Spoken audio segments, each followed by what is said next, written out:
Well, the Department of Health Services has been on the forefront of tobacco control since as long as I've worked here, which has been a very long time.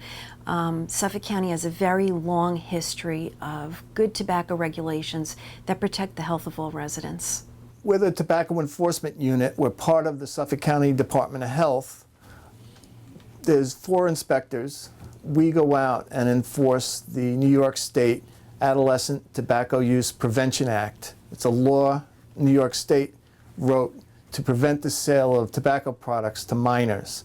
Well, tobacco use is way down, especially when you look at the percentage of adults that smoked in the 1950s and 60s was more than 50%. Now, smoking among adults is probably just below 20% nationwide and probably around 12 or 13% in Suffolk County. Health Smart is a comprehensive health education curriculum, and the curriculum begins in kindergarten, and each grade, first grade, second grade, all the way up. On a secondary level, there's a middle school curriculum, and on the high school level, high school curriculum.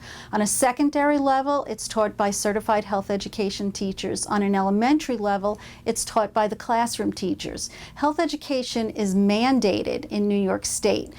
Since the year 2000, we've been providing tobacco cessation programs for the residents of this county.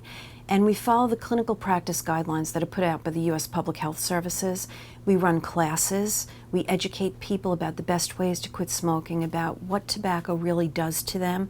We provide pharmaceuticals to individuals that are interested in taking the medications that will help them quit smoking.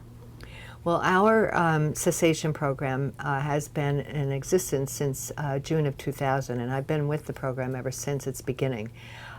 We have a 6-week program. Actually, it's 7 weeks because we have 6 consecutive 1-hour sessions, and then 3 or 4 weeks after the last class, we have a reunion. The classes are conducted by health educators, public health educators, and during the class time, we encourage people to make a quit plan. Tobacco use is the #1 preventable cause of death and disease in this country. Approximately 500,000 people die every year as a result of either their own smoking or being exposed to secondhand smoke. That's more than 1,200 people a day. So everybody knows someone that's been affected by tobacco smoke, either by their own smoking or being subjected to someone else's smoke. We hire minors to work for us and conduct stings to enforce the law. We have our minors go out and make purchase attempts in stores throughout Suffolk County. If they're successful in making that purchase from a store, we have to issue violations to those stores that sell the tobacco products to the minors.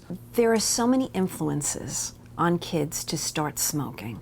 The tobacco industry, despite all of the claims that they make and all the promises they made in the Master Settlement Agreement, market very heavily to kids. And now, especially with the alternate forms of tobacco, we see rises in kids using smokeless tobacco, the new products such as the e-cigarettes. All these products are very troubling to us, and they're very dangerous, and they're nothing more than nicotine delivery devices. And the tobacco industry knows that once they get the kids hooked on nicotine, that they're lifelong smokers, and they'll buy all of their products, cigarettes included. In regard to tobacco, just taking that topic or tobacco prevention curriculum, taking that out, what the Center for Disease Control has said to do is you don't just focus on one topic when you're dealing with health education, especially young people. You deal with comprehensive health education. So we're not just talking about, well, the bad effects of tobacco use are. It's about self-esteem. It's about learning how to communicate your feelings. It's learning, not just learning the topic and the harmful effects, but also developing the skills, developing a norm in each classroom of being able to resist those high-risk behaviors, whether it's tobacco initiation in 3rd grade or in high school or middle school. It's all about knowledge, skills, and practicing to build a norm of healthy behaviors. As far as tobacco use and initiation, that is down in Suffolk County. We have about 1,700 tobacco retailers in Suffolk County that we have to check, and we have to check all of them at least once a year. We have to visit them and have a minor that's hired by us make a purchase attempt. And that's how we enforce the law. It's very difficult to quit on your own, and that's why we run the programs that we do. People that quit cold turkey has a very low success rate. It's important to be part of an educational program and a support group that the department runs, and use the medications that have been shown to be effective in helping people quit. I have some examples here of some of the products that were purchased by our minors in the past. One of them is an electronic cigarette. You have your regular standard type of cigarettes. And also, believe it or not, rolling papers are also considered to be a tobacco product. So you can't sell rolling papers to minors either. Direct health care costs as a result of tobacco-caused diseases cost this country $96 billion a year.